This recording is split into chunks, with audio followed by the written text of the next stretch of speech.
Alright, so let's talk about something that sounds like it should be simple, but is actually incredibly complicated.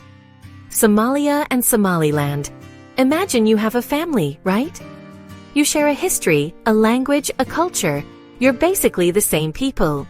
But then, one part of the family decides they want to move out and start their own household. They change the locks, they start paying their own bills, they even set up their own neighborhood watch. But the rest of the family, and in fact the entire neighborhood, refuses to acknowledge that they've actually moved out. They still send mail to the old address. That, in a nutshell, is the situation between Somalia and Somaliland, and it's a massive deal for millions of people. Now, why should you, sitting comfortably wherever you are, care about this? Well, because this isn't just a local dispute. It's a story about identity, about what makes a country, and about how the world decides who gets a seat at the big table. The Horn of Africa, where these two are located, is one of the most strategically important shipping lanes in the world. Think of it as a global superhighway for giant container ships. What happens here affects trade, security, and politics far beyond African shores. So, understanding this situation is like having a front-row seat to a geopolitical drama that has been running for over 30 years, with major implications for everyone. This isn't just an abstract political debate, it has real-world consequences. For the people in Somaliland, it's about their future, their ability to get international loans, and their dream of being recognized for the peace and stability they've built. For Somalia, it's about national unity and holding the country together after decades of devastating civil war. It's a deeply emotional issue, rooted in history, sacrifice, and a powerful desire for a better future. The world's response, or lack thereof, has left millions in a state of limbo. It's a classic case of it's complicated, but it's a complication we need to try and understand. So, stick with me. We're going to break this down. No complex jargon, no confusing political science terms. We're going to look at how we got here, what each side wants, and why the rest of the world seems to be holding its breath. This is more than just a headline. It's a story about people who, despite sharing so much, find themselves on opposite sides of a line drawn in the sand. It's a story about resilience, frustration, and the ongoing search for a peaceful solution in a region that desperately needs one. Let's get into it. To understand the present, you have to go back to the past. It's like trying to understand why your friend hates pineapple on pizza. There's always a backstory. For Somalia and Somaliland, the story begins with colonialism. Britain controlled the north, British Somaliland, and Italy controlled the south, Italian Somaliland. They were separate territories with different systems. Then, in 1960, something incredible happened. British Somaliland gained independence, and just 5 days later, chose to unite with the South to form the Somali Republic. It was a moment of great hope, a dream of a unified Somali nation. Everyone was excited, like when a band's two best members decide to form a supergroup. But you know how supergroups sometimes don't work out? The drummer wants to do a jazz solo, the lead singer wants to go pop. Tensions arise. That's what happened here. The promised power sharing didn't quite materialize. People in the north, from the former British Somaliland, felt increasingly marginalized. They felt like they had given up their own sovereignty for a union that wasn't treating them as equal partners. Then, in 1969, a military coup brought Siad Barre to power. His regime became increasingly brutal and dictatorial, and the discontent in the north grew into a full-blown opposition movement. This led to a horrifying civil war in the 1980s.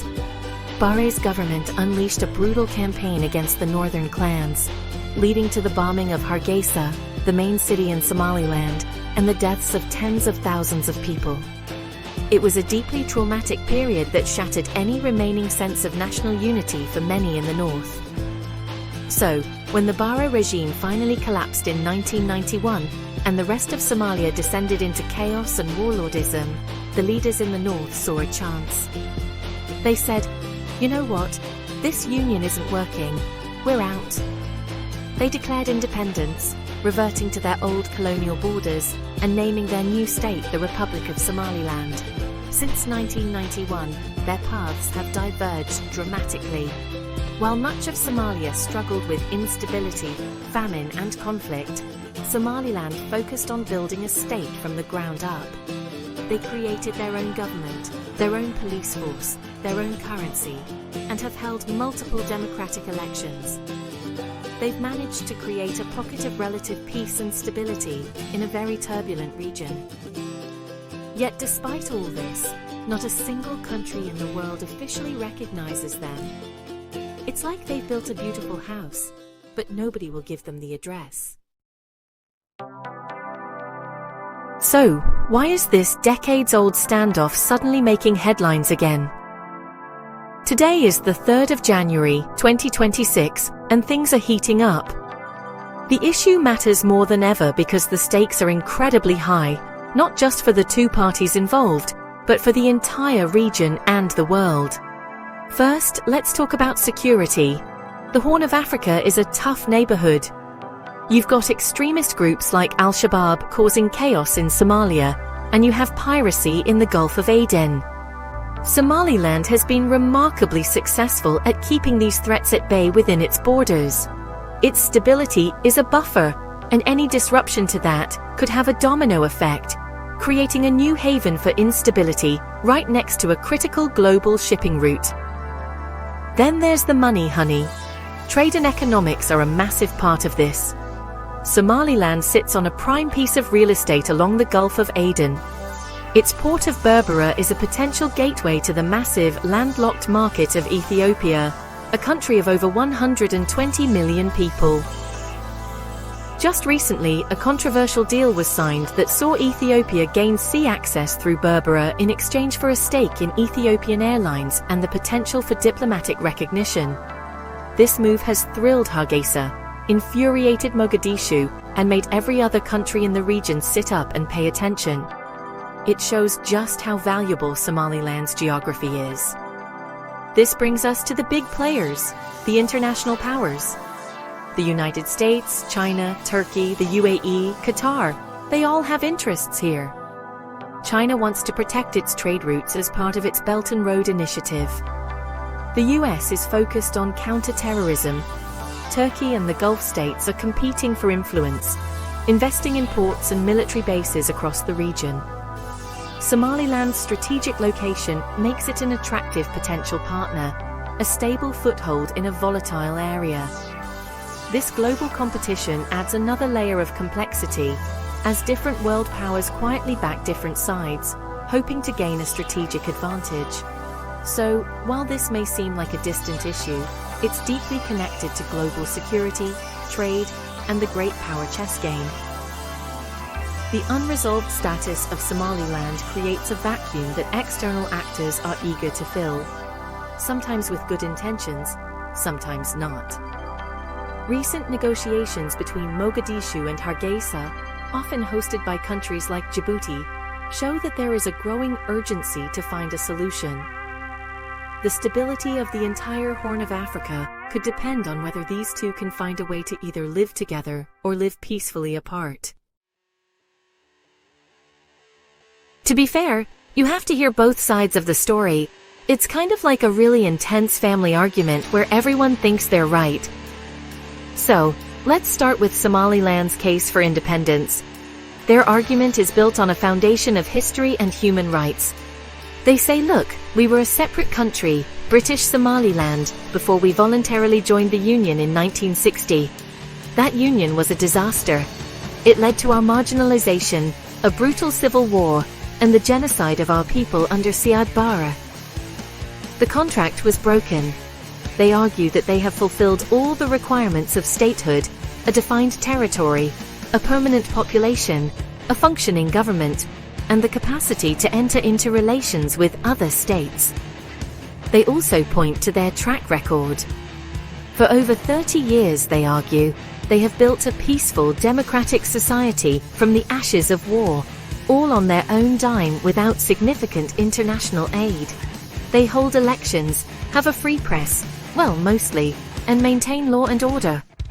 Their core belief is that forcing them back into a union with Somalia would be unjust, and would risk destroying the peace they have worked so hard to build.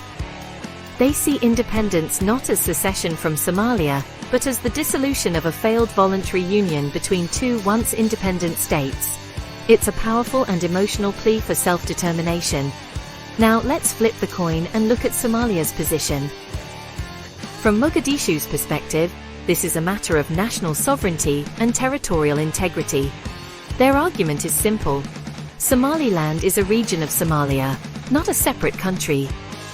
They believe that the 1960 union was a sacred pact to create a single nation for all Somali people, and that this unity must be preserved at all costs. To allow one region to break away, they fear, would set a dangerous precedent that could lead to the complete fragmentation of the country, with other regions possibly following suit. This would be a nightmare scenario for a federal government already struggling to assert its authority. Furthermore, the government in Mogadishu acknowledges the grievances of the past. They often express regret for the atrocities committed by the Bare regime and agree that the North suffered terribly. However, they argue that those were the crimes of a fallen dictatorship, not the Somali state itself. Their solution is not separation, but a new federal system where power is devolved, and regions like Somaliland have significant autonomy. They invite Hargeisa to come back to the table, participate in the national government, and help rebuild the nation together. For them, breaking up the country is a red line that cannot be crossed. So, you have these two very compelling, very different arguments. What does the rest of the world think? Well, honestly, this is where it gets awkward. The international community is basically that friend who sees you arguing with your cousin, and just says, "I'm not getting involved. You guys figure it out."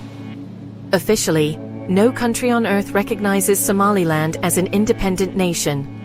The United Nations, the African Union, the European Union, the Arab League, they all officially recognize the federal government of Somalia as the sole sovereign authority over the entire territory, including Somaliland.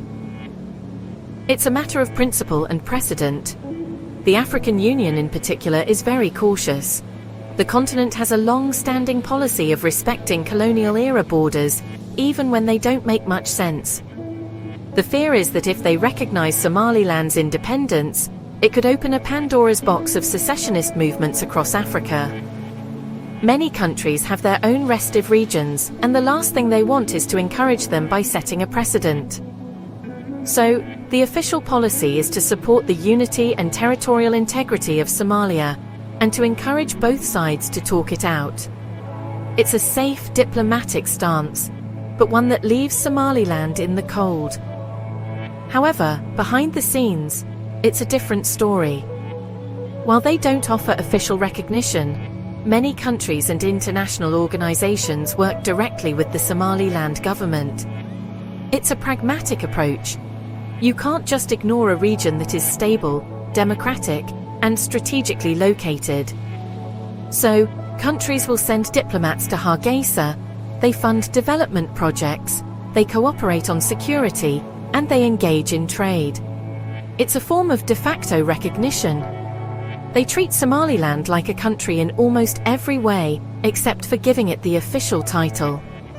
It's a weird diplomatic limbo. This dual approach creates a confusing and often frustrating situation. Somaliland can't access loans from the World Bank or the IMF. Its citizens travel on passports that aren't recognized, making international travel a nightmare. Its government is shut out of international forums where major decisions are made. The international community's position is essentially, "We love the stability you've created, and we want to work with you on that. But please don't ask us to put a ring on it. You need to sort that out with Mogadishu first." This leaves the ultimate decision in the hands of the two parties who are furthest apart. So, what's the way forward? How do you solve a problem like Somalia and Somaliland? There's no easy answer, no magic wand. But one thing is certain. The future has to be built on dialogue. Forcing a solution on either side is a recipe for more conflict. The first step is to build trust, which is honestly in very short supply. After decades of pain and mistrust, both sides need to sit down for genuine, open-ended talks without preconditions. This means Somalia acknowledging the deep historical wounds, and Somaliland being open to exploring solutions other than complete, immediate independence. A huge part of this involves focusing on the next generation. The youth in both Somalia and Somaliland are tired of the old conflicts. They want jobs, education, and a chance at a peaceful, prosperous future. Any long-term solution must create opportunities for them. This means tackling corruption, improving governance, and investing in economic development that benefits everyone, not just the political elites. If young people see a future where they can thrive, they will be the biggest advocates for peace, whether it's in one country or two. Their energy and ambition are the region's greatest untapped resource. It is also crucial to manage the role of external powers carefully. While international partners can help facilitate talks and provide aid, their involvement can also complicate things. When different global powers back different sides to serve their own strategic interests, it can turn a local dispute into a proxy battle. The people of the region must be in the driver's seat, making their own decisions. A lasting peace cannot be imposed from the outside. It must be homegrown, built on mutual respect, and a shared desire for stability and a better life for all. Ultimately, the path forward requires courage and imagination. Maybe the solution isn't the simple binary of one country or two. Perhaps there are other models to explore: a confederation, a Commonwealth-style arrangement, or something entirely new. The most important thing is that the conversation continues, that violence is rejected, and that the well-being of the people is put first. The world is watching, not just to see who wins the argument, but to see if two brothers, separated by a painful history, can find a way to build a peaceful future, together or apart. The final chapter of this story is yet to be written,